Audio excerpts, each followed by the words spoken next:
کلاش جو ہیں باہر سے آئے ہوئے لوگ ہیں، چترال میں امیگرنٹس ہیں، اگرچہ آ کے قریباً 800-900 سال ہوئے ہیں چترال میں، لیکن یہ ہے کہ بہت پرانے لوگ نہیں ہیں۔ کلاش لوگ پھر چترال میں آ کے کہا جاتا ہے کہ برنس تک یا ریشم تک یہ سارے علاقے میں یہ پھیل گئے تھے۔ اس موسم میں کوئی پیدا ہوتا ہوگا تو اس کا نام بہمن رکھتے ہوں گے، تو اس لحاظ سے میرا خیال ہے کہ اس کا نام رکھا ہوگا، یہ زرتشتی نام ہے۔ السلام علیکم ناظرین، انواز نیوز کے ساتھ میں ہوں آپ کا میزبان کریم اللہ، آپ تمام کی خدمت میں پرخلوص آداب۔ ناظرین کرام، جیسا کہ آپ جانتے ہیں کہ انواز نیوز نیٹ ورک کے پلیٹ فارم سے ہم مختلف ایشوز کے اوپر بات کرتے ہیں، چاہے وہ تاریخ کے حوالے سے ہو، چاہے وہ کرنٹ افیئرس کے حوالے سے ہو، سیاست کے حوالے سے ہو، ادب کے حوالے سے۔ آج کے اس پروگرام میں بھی ہم چترال کی تاریخ کے اوپر ہی بات کریں گے۔ ہمارے ساتھ موجود ہے محترم پروفیسر اسرار الدین صاحب، جو کہ ماہر تعلیم ہے، مصنف ہے، ریسرچر ہے۔ پروفیسر صاحب بنیادی طور پر پشاور یونیورسٹی کے شعبہ جغرافیہ میں تقریباً 13-14 سال تک بطور چیئرمین خدمات سر انجام دے چکے ہیں۔ تھینک یو ویری مچ سر کہ آپ نے آج کے اس پروگرام میں ہمارے لیے وقت نکالا۔ یہ کلاش کا وجہ تسمیہ کیا لگ رہا ہے آپ کو؟ کیا باہر کے لوگوں نے ان کو کلاش نام دیا، یہاں کا مقامی نام تھا؟ اس کو کیا تاریخ میں کیا وہ ملتی ہے؟ نام کے بارے تو مجھے زیادہ پتہ نہیں، کیسے پڑھا، کیوں پڑھا، اس کا مطلب کیا ہے، مجھے زیادہ پتہ نہیں۔ البتہ یہ ہے کہ کلاش جو ہیں باہر سے آئے ہوئے لوگ ہیں، چترال میں امیگرنٹس ہیں، اگرچہ آ کے قریباً 800-900 سال ہوئے ہیں چترال میں، لیکن یہ ہے کہ بہت پرانے لوگ نہیں ہیں۔ مثال کے طور بعض لوگ کہتے ہیں نا کلش دور، پرانے زمانے کے کلش، وہ اصل میں کافر دور ہے، کلش دور نہیں ہے۔ کلش دور 11ویں صدی کے بعد شروع ہو جاتا ہے، کیونکہ وہ بعض جو یوروپین آتھرس ہیں، ڈنمارک کا ایک سیگر اس کا نام ہے، اس نے 1948-9 میں شاید غالباً ہندوستان میں اور پاکستان میں مختلف جگہوں میں کام کیا تھا۔ اس کے آرٹیکل بھی ہیں۔ اس نے بتایا ہے کہ یہ کلاش جو ہیں وائیگال کی جگہ ہے، کناڑ ویلی میں نیچے کی طرف ایک جگہ ہے۔ چترال آنے سے پہلے یہ لوگ وہاں ہوتے تھے۔ وہاں کہاں سے آئے یہ ہمیں نہیں پتہ۔ ان کا اپنا کہتے ہیں ہم سیام سے آئے ہیں، ان کے اپنے جو وہ گانے وانے ہیں نا، ان سے پتہ چلتا ہے، کہتے ہیں ہم سیام سے آئے ہیں، پتہ نہیں کس زبان میں۔ اب سیام کا مطلب یہ ہے کہ مطلب پتہ نہیں کہ وہ تھائی لینڈ کو سیام کہتے تھے، تھائی لینڈ جو ہے نا اس کو پہلے سیام کہتے، بعض کا نام بدل کے تھائی لینڈ بنا دیا۔ وہ سیام تھائی لینڈ ہے یا شام ہے، شام سیریا جو ہے، یہ دس از ناٹ کلیئر کہ یہ لوگ اوریجنلی کہاں سے تھے۔ ایک آتھر نے میں نے پڑھا، کوشش کی ہے کہ ان کو شام تک پہنچانے کی، کہ کس زمانے میں شاید آئے ہوں گے، ویسے وہ مختلف ہر لوگ اپنا وہ پروو کرنے کے لیے مختلف وہ کر دیتے، لیکن میرے خیال میں یہ شام والا سلسلہ جو ہوگا قبول نہیں ہو سکتا، کیونکہ اگر شام سے آئے تھے تو اس زمانے میں شام کی زبان عربی ہوگی، اور ان کے زبان میں عربی کا کوئی وہ ہی نہیں، تو اس لیے شام والا تھیوری جو ہے میرے خیال میں دس کین بی ایکسیپٹڈ۔ جہاں پر سیام والا معاملہ ہے وہ تو بہت دور ہے، وہاں سے جناب پورے ہندوستان کو کور کر کے اور جہاں سے آ کے یہاں پر، تو اس لیے یہ پتہ نہیں۔ البتہ وائیگال جو ہے، سیگر نے کہا یہ وہاں تھے، اور اس سے نیچے جو تھے یہ بشگالی لوگ جو تھے یہ آباد تھے۔ تو محمود غزنوی نے ان کافروں کے خلاف، یہ کافر لوگ تھے، نان مسلم تھے، ان کے خلاف انہوں نے جہاد شروع کرنے کے بعد انہوں نے وہ جو بشکالی لوگ تھے، جن کو ریڈ کافرز پرانے زمانے میں کہا کرتے، اب وہ نورستانی کہلاتے ہیں، مسلمان ہو گئے، تو ریڈ کافر نیچے تھے ان سے، وائیگال تک یہ لوگ تھے، بشگال سے وائیگال تک۔ اب چترال میں کون لوگ تھے یہ ہمیں پتہ نہیں ہے، مختلف تھیوریز ہیں، وہ الگ سوال ہے۔ پساچا کوئی کہتے ہیں، کوئی کیا بلیلی کہتے ہیں، مختلف لوگ۔ بہر صورت تو وہ جو محمود غزنوی نے جب حملہ کیا بشگال وہ ان لوگوں پر، ریڈ کاورز پر، تو انہوں نے ان کو پش کیا پیچھے کی طرف، جو کلاش تھے پش کر کے یہ چترال کی طرف چلے گئے۔ وہ خود اس علاقے پر قابض ہو گئے، وائیگال سے لے کر بشگال تک یہ سارا علاقہ ایک زمانے میں ریڈ کافرز کا تھا۔ کلاش لوگ پھر چترال میں آ کے کہا جاتا ہے کہ برنس تک یا ریشن تک یہ سارے علاقے میں یہ پھیل گئے تھے۔ تو یہاں پھر یہ 11ویں صدی کے بعد یہ کلاش لوگ اس تھیوری کے مطابق چترال میں آئے ہیں۔ تو یہاں پر حکومت کا سوال ہے یا باضابطہ حکمرانی کی بات ہے، تو یہ کب، آپ کو کیا لگتا ہے کہ کب سے ایک سینٹرلائز حکومت یہاں پر شروع ہوئی چترال کے اندر؟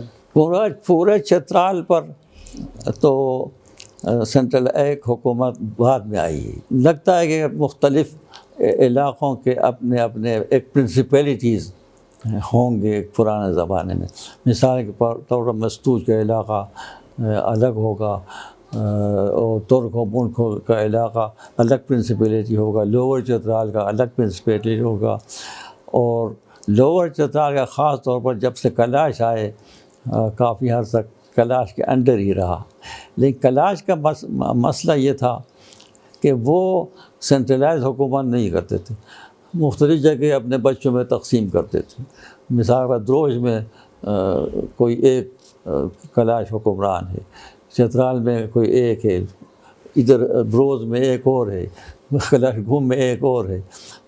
ان کا وہ مار اس وجہ سے کھا گئے، کلاش جو ہے مار اس وجہ سے کھا گئے کہ وہ مختلف پرنسپیلٹیز میں تقسیم ہو گئے۔ لیکن تھا کلاش حکومت اپ ٹو آلموسٹ برنس اور ریشن، یہ پتہ نہیں کہ کون سا، لیکن اپر چترال میں ان کے اثرات ضرور ہیں کلاشوں کے۔ شاید لوگ وہاں جا کے آباد ہوئے ہوں مختلف جگہوں میں۔ ان کے میں نے ابھی میرا آرٹیکل آیا ہے، وہ چترال ٹاؤن میں بھی آیا ہے، چترال ایکسپریس میں بھی آیا ہے، اس میں نے وہ اثرات مختلف جگہوں کے بتائے ہیں، کہاں زمین پر ان کا نام ہے، کہاں پر مختلف جگہوں میں نام ہے، پشلینی ہے، اس قسم کے اپر چترال میں۔ تو ان کے اثرات اوپر بھی ہیں، لیکن ان کی حکومت کہتے ہیں کہ ادھر تک برنس اور ریشن تک ان کی رہی ہے۔ لیکن پھر بعد میں اچھا اپر چترال میں یقیناً کھو، اچھا پہلے جو تھے اسلام سے پہلے تو مختلف لوگوں کی حکومت رہی، پرنسپیلٹیز میں نے کہا، وہاں دستاویز ریکارڈ چینی ریکارڈز میں ہے، وہ 750 عیسوی میں وہ اپر چترال کا بادشاہ تھا پوٹھیمو، یہ نام اس زمانے کا نام ہوگا۔ اچھا اس زمانے میں جو مسلمان جو تھے سینٹرل ایشیا کی طرف سے آ رہے تھے، اور پوٹھیمو پہلے چینیوں کی سیادت تھی نا یہاں پر، تو پوٹھیمو جو تھا وہ مسلمانوں کے ساتھ وہ کرنا چاہتا تھا چین کے خلاف۔ تو یہ قصہ لمبا ہے، تو چین نے ان کے خلاف لشکر کشی کی۔ کوسن چیح جو ہے ان کا جرنیل تھا کاشغر گریزن میں، یہ سارا علاقہ ان کا، تو وہ آ کے انہوں نے اس کو شکست دی۔ اس کے بھائی سوچیو کو بادشاہ بنا کے چلا گیا تھا۔ تو اس زمانے میں یہاں بادشاہ تھے لیکن سینٹرلائز نہیں تھے۔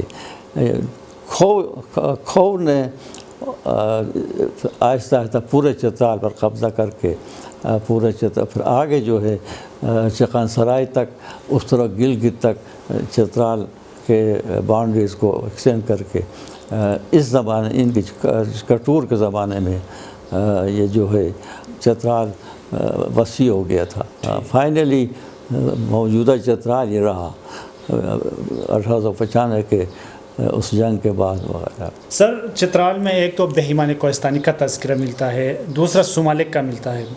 سمالک کے حوالے سے گلگت بلتستان میں بھی تذکرے ملتے ہیں کہ وہاں بھی کوئی پرنسلی اسٹیٹ ان کے ہوتے تھے، اور یہاں پر کلام کے علاقوں میں بھی سمالک سے ملتے جلتے کوئی تصورات ملتے ہیں.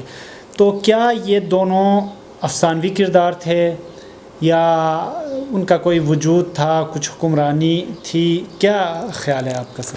اصل میں تاریخ لکھتے ہوئے ہمیں مختلف سورسز کو دیکھنا پڑتا ہے. ایک جیسے میں بتایا ڈاکومنٹری ٹو، اگر کتابیں ہیں پرانے زمانے کے کوئی دستاویزات ہیں ان میں کوئی معلومات ہیں، یہ تو بہت ہی اتھینٹک ہے، بہت مستند ہے، یہ اپنی جگہ ہے. دوسرا سورس روایات ہیں. اب روایات دو قسم کے ہوتے ہیں. ایک روایات وہ ہیں کہ جو تواتر سے صدیوں سے آ رہے ہیں، تواتر میں نے کہا کنٹینیوسلی. ایک روایت ہے جو 1000 سال پہلے سے یا زیادہ وقت سے ایک روایت چلی آ رہی ہے، لوگ اس کو مان رہے ہیں. اچھا، ایک اور ہے کہ ایک ایسی روایت ہے اس کو صرف ایک جگہ یا ایک خاندان والے نہیں بلکہ مختلف لوگ بھی اس روایت کو کوٹ کرتے ہیں. تو یہ روایت کے لیے ضروری ہے. آج کل بدقسمتی سے ایک ایسی چلن چلی ہے کہ لوگ جو ہے نئے روایات بیان. اچھا، جہاں تک بہمن کا تصور ہے، یہ میرے خیال میں کافی پرانی روایت چلی آ رہی ہے. یہ کیسے یہ روایت چلی، یہ اس میں ہم نہیں پڑھتے. بعض وقت یہاں تک روایت کے مسلمانوں کے خلاف ان کی جنگ ہوئی بہمن کی، اور ان کو شکست ہوئی، یہ ہوا وہ ہوا. یہ روایات اس وقت سے چلی آ رہی ہیں، جسے ہمیں ماننا پڑے گا کہ بہمن کی روایت صحیح ہے. یہ کس زمانے کا تھا، یہ کیا تھا باقاعدہ.